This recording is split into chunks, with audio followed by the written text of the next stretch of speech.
Muito bom dia, nobres alunos.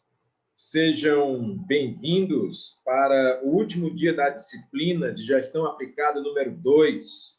Hoje, dia 24 de janeiro de 2021, pelo CEPEP. Estamos aqui com a turma Itapipoca 19 de Eletrotécnica, os melhores. Hoje é um dia decisivo, porque nós vamos encerrar a nossa disciplina com uma revisão geral, vamos fazer a nossa avaliação, vamos concluir. Então, todos aqueles alunos que têm algum tipo de pendência de trabalho, de atividade, corram por fora, porque o tempo urge. Essa disciplina é muito rápida. Então, procurem os líderes, né, para que vocês possam acompanhar as atividades, caso não tenham feito ainda, e podem enviar para o meu privado do WhatsApp. Tanto podem fazer um áudio relatando o trabalho que pedi, quanto podem também escrever, tirar uma foto e enviar para mim, certo? Mas tudo é muito rápido.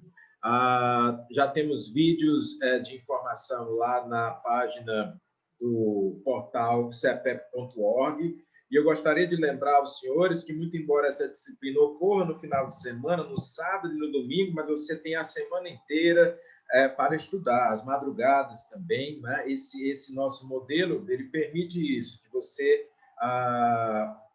aproveite e vá ao encontro das informações. Temos uma apostila que serve de guia, né? Não é um material completo, porque nenhuma apostila é completa, senão eu chamaria de livro, não de apostila. Porém, nós temos aí aulas bem vigorosas e recheadas de conteúdo que podem ser visualizadas, inclusive as gravações, tanto para quem já assistiu quanto para quem não assistiu, lá no portal, tá certo? E aí, tomem nota de tudo. Hoje nós vamos fazer uma revisão geral. Fique muito concentrado, porque hoje nós vamos finalizar a disciplina e vamos te avaliar de uma maneira geral, tá bom? Então, quero agradecer a presença de todos até aqui, né? Gleison Martins aí dando um bom dia para o pessoal, muito bem. E nós, obviamente, se tivermos alguma dúvida adicional, perguntar para a coordenadora, mas não é para passar de hoje, certo? A disciplina termina hoje. Próximo final de semana já é outro professor, já é outra matéria. Então, peguem o ritmo do curso, independente, claro, que nós sabemos que muitos aqui têm compromissos de trabalho, né? Muitos aqui têm algumas escalas que precisam respeitar, mas nós também, da mesma forma. E o dia de avaliação de prova é sempre um dia diferente, onde nós ficamos necessariamente mais concentrados nesse desfecho da disciplina, certo? Então, eu gostaria de pedir que, nesse primeiro momento, dessa manhã de hoje, nós possamos nos concentrar. Então, eu vou pedir que nós possamos respirar profundamente, fazer um minutinho de silêncio, a fim da gente estimular a nossa capacidade de concentração, a nossa capacidade de memória, a nossa capacidade de aprendizado, para que nós possamos ter um rendimento e uma performance melhor possível. Então, inspire e expire. Procure limpar a sua mente. Nesse momento, procure esvaziar os pensamentos. Nesse momento, procure ficar muito concentrado apenas em respirar, em oxigenar o cérebro, estimulando assim o sistema nervoso, a concentração, a memória e a cognição.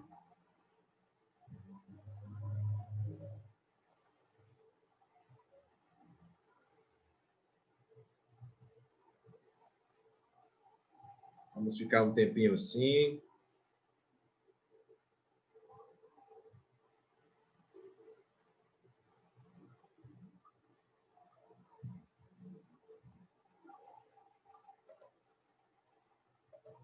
Inspire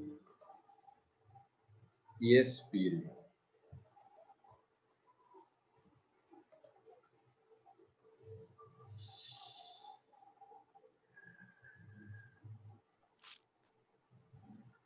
Bom dia, professor. Bom dia a todos aí. Muito bom dia aos que chegaram, concentrados, inspirando e expirando. Desenvolvendo aqui um método para que você possa, ao mesmo tempo, encontrar a concentração, estimular a memória e, ao mesmo tempo, dissipar quaisquer preocupações. Nesse momento, procure não pensar em mais nada. Fique concentrado.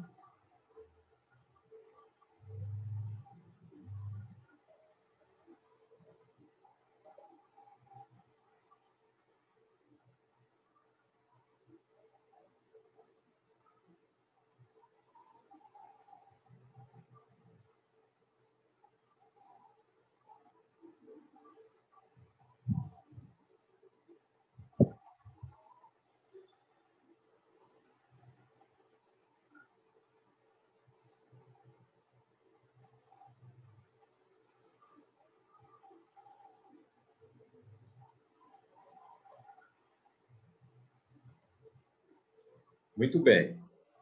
Bom dia a todos novamente. Bom dia, Daniel, né, que fala pelo chat. Hoje nós temos uma postura diferenciada, como vocês sabem, dia de prova, não é? O professor fica mais concentrado, os alunos também, porque nós precisamos dar o desfecho da nossa disciplina. Então, eu vou iniciar a nossa revisão geral. Aproveitem para tirar todas as dúvidas, certo? E, na sequência, nós vamos orientar vocês a respeito da prova, da avaliação. Então, vamos lá.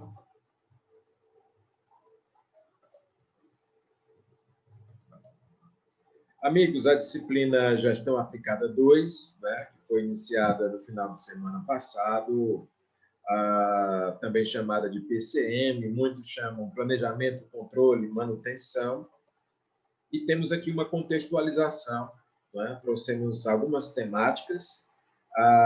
Dentro dessas temáticas, nós incluímos alguns assuntos que, obviamente, comentamos, e eu ainda vou comentar mais aqui, como, por exemplo, a logística, né? Que é um assunto interessante. Mas, a grosso modo, nós estudamos a Revolução Industrial, o organograma, o fluxograma, a administração científica, a administração clássica, a administração humanizada, o planejamento e os seus tipos, né? O controle e os seus tipos também, certo? O que foi a Revolução Industrial? A mudança no modo de produção da humanidade. Antes, a humanidade era tipicamente rural e ela se tornou tipicamente urbana. Antes, a humanidade tinha uma produção tipicamente artesanal e depois passou a ter uma produção tipicamente industrial. Houve um acentuado desenvolvimento tecnológico com a produção em série, ou seja, em sequência, etapa por etapa, de um trabalho especializado. E isso possibilitou a chamada produção em massa, ou seja, a produção em grande quantidade. Antes, o artesão fazia um objeto, 2 objetos, 10 objetos, mas 100 objetos ele tinha dificuldade. 1000 objetos ele não fazia, 1000 unidades de alguma coisa era muito difícil.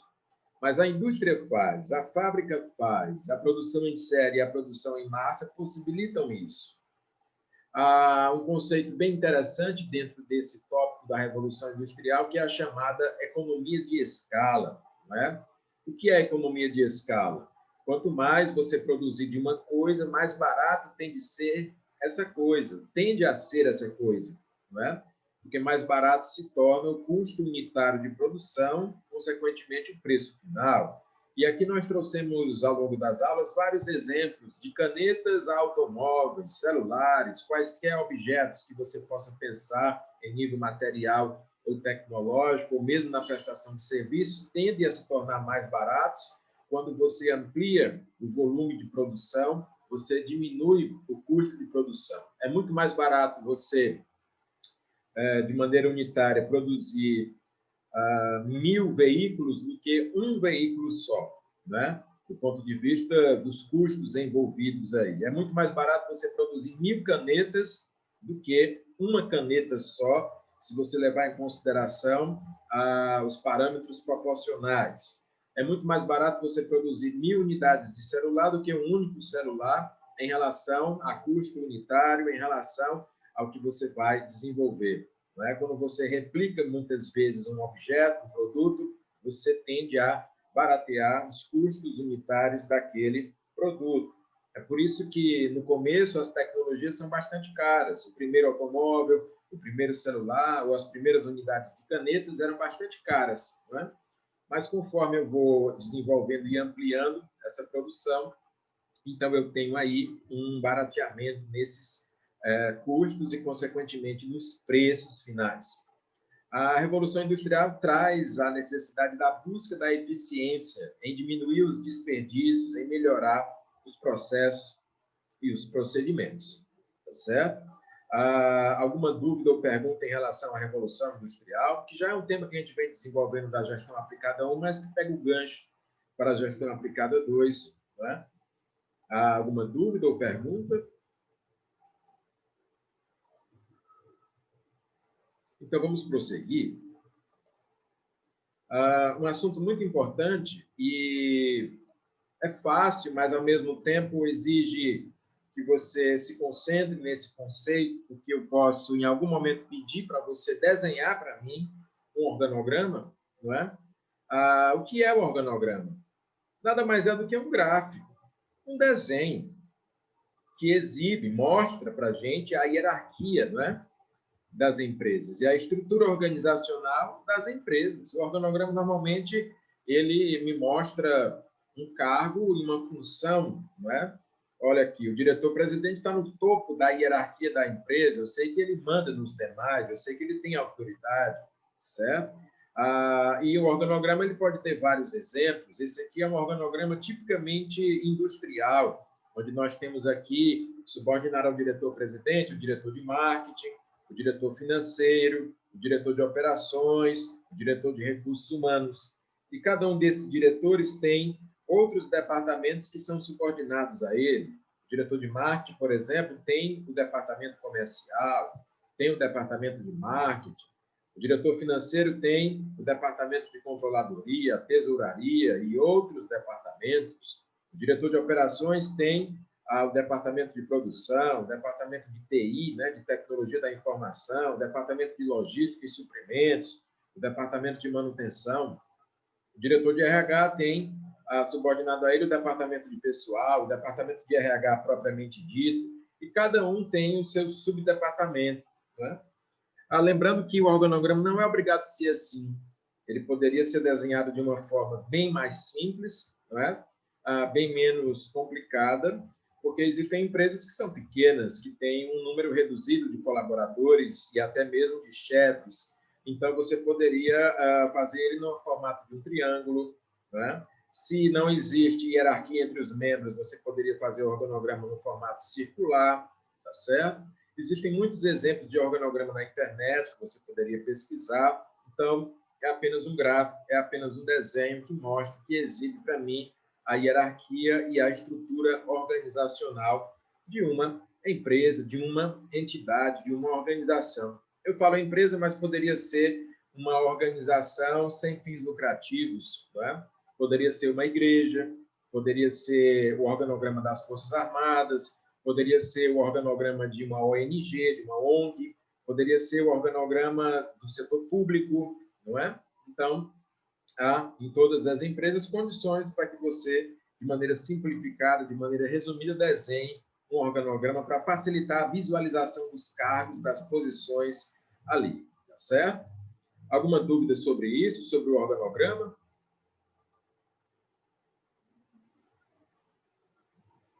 Alguma pergunta? Algum complemento? Então, vamos prosseguir. E aí eu tinha lançado para vocês um exemplo bem simples do organograma, né? Aí baseado em uma fonte diferente. Né? A gente fez aqui uma comparação, uma analogia com a liderança de Moisés, né, ou a chefia que Moisés exercia sobre o povo hebreu, e aí conseguimos um organograma aqui baseado nos conselhos de Jetro, que era o sogro de Moisés, onde você observa que, nesse caso aqui, Deus estaria acima de todos, Moisés estaria como o líder, o chefe designado por Deus, e abaixo dele, Moisés escolhe chefes de 1000, chefes de 100, chefes de 50 e chefes de 10 para liderar ou chefiar o povo e assim distribuir e delegar a autoridade para não exaurir, para não esgotar Moisés, não é? Então, esse organograma ele permite a administração, a gestão aplicada, por assim dizer, de um povo numeroso. E eu poderia aplicar isso numa empresa numerosa, com uma quantidade muito grande de colaboradores. Empresas, imagine aí uma Grendene, lá em Sobral, uma Vulcabras Azaleia, lá em Horizonte. Imagine empresas onde você tem centenas de funcionários e necessita delegar funções, necessita de departamentos ou setores. O organograma é bem útil, não é? Para que você possa distribuir essas tarefas e cargos, para que você possa exibir de uma maneira gráfica essa empresa de uma maneira resumida, para que até mesmo um leigo que não conhece a empresa possa entendê-la, possa entender pelo menos o seu funcionamento no que diz respeito aos cargos e funções, tá certo? Alguma dúvida em relação a isso? Alguma pergunta? Algum complemento? Fiquem à vontade.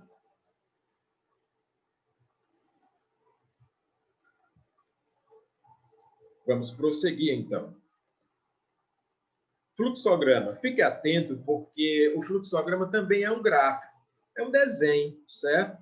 Que mostra, que exibe para a gente as etapas de um processo. Geralmente um processo produtivo, mas não é obrigado a ser um processo produtivo. Poderia ser um processo no sentido de uma prestação de serviços. Mais importante para você entender no fluxograma aqui na nossa realidade é que você, resumidamente, vai mostrar para mim etapas de um processo que normalmente tem uma sequência, certo? E essa sequência poderia ser para uma atividade bem simples, para uma atividade mais complexa. Nesse exemplo aqui, nós temos uma atividade mais complexa, que é a produção da cachaça, do açúcar mascavo, da rapadura e a geração dos subprodutos bagaço e vinhoto, não é? Isso aqui no campo de uma produção de usina, né, industrial. Mas você poderia fazer isso para coisas bem simples, né? O fluxograma, por exemplo, para você produzir algum tipo de refeição, né? Vamos imaginar aqui um bolo, ou vamos imaginar o fluxograma de produção do leite longa-vida, ou vamos imaginar aqui um fluxograma da prestação de um serviço que você faz, ou de uma manutenção que você desenvolve, etapa por etapa, num desenho gráfico assim, simplificado, para que até mesmo uma pessoa simples, uma pessoa leiga, possa entender, possa compreender, possa visualizar melhor. Alguma dúvida sobre o fluxograma?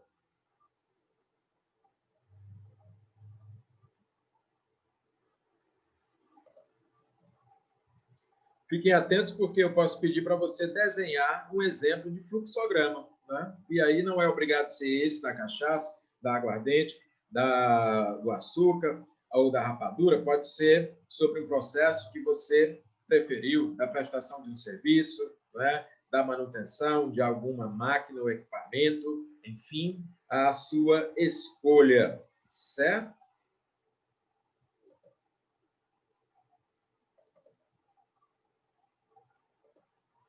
Bom,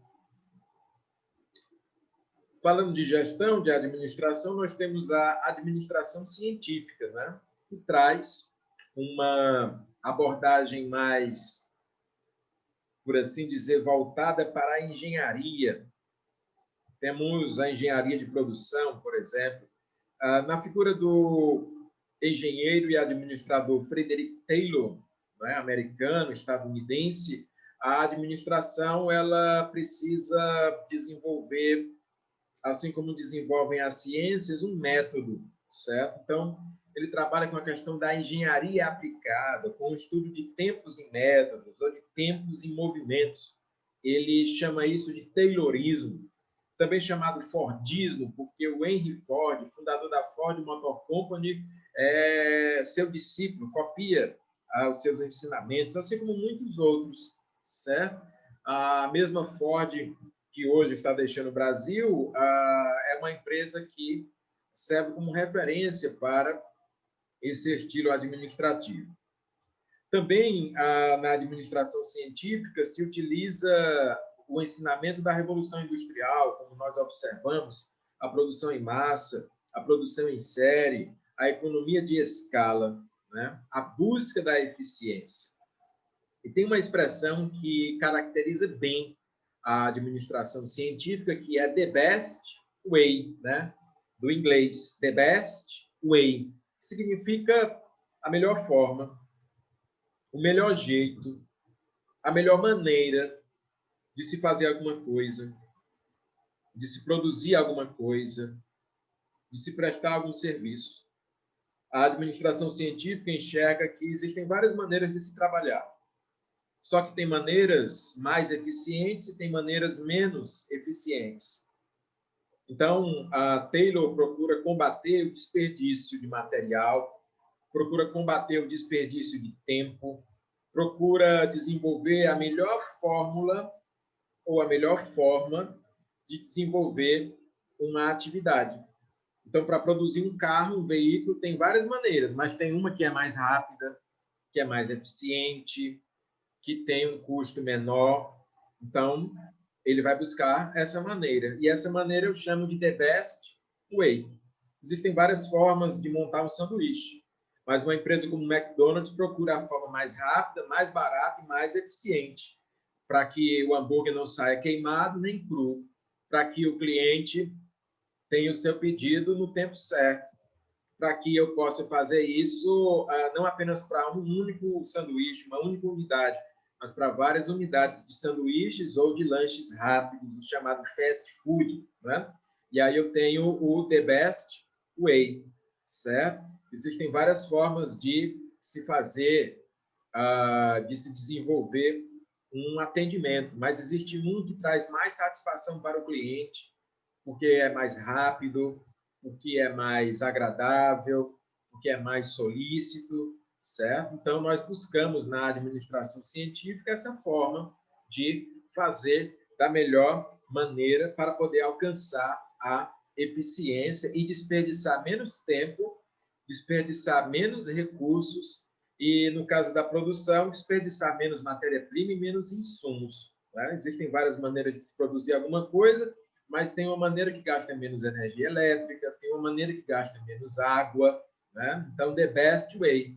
Quando eu penso, por exemplo, na agricultura eficiente lá de Israel, e eles fazem as práticas de gotejamento e não precisam de chuvas para isso, então eles estão buscando a melhor forma de cultivar um campo, de trabalhar a sua lavoura e de ter a sua produção agrícola, né? The best way, a melhor forma, o melhor jeito.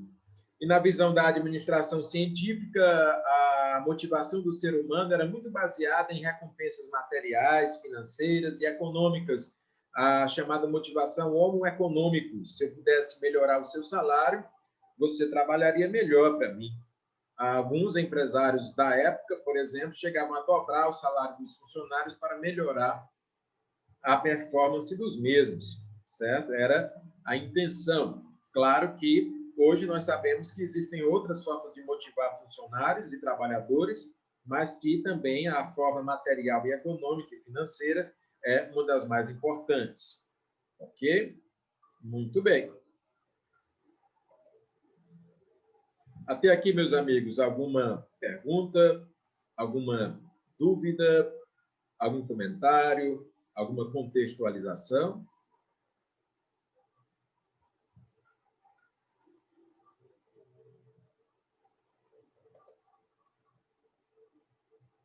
Bom, o momento é esse. Então, Né? professor, Valdiano?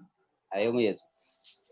The best way significa a melhor maneira, né? Na nossa língua. Isso, a melhor maneira, o melhor jeito, a melhor forma. Né? Exatamente isso. Tá certo? Temos aqui o bate-papo. Ademir dando bom dia, Daniel bom dia, Eliseu, tá ótimo. Eu vou encerrar essa reunião e em 2 minutos nós vamos dar continuidade à nossa revisão.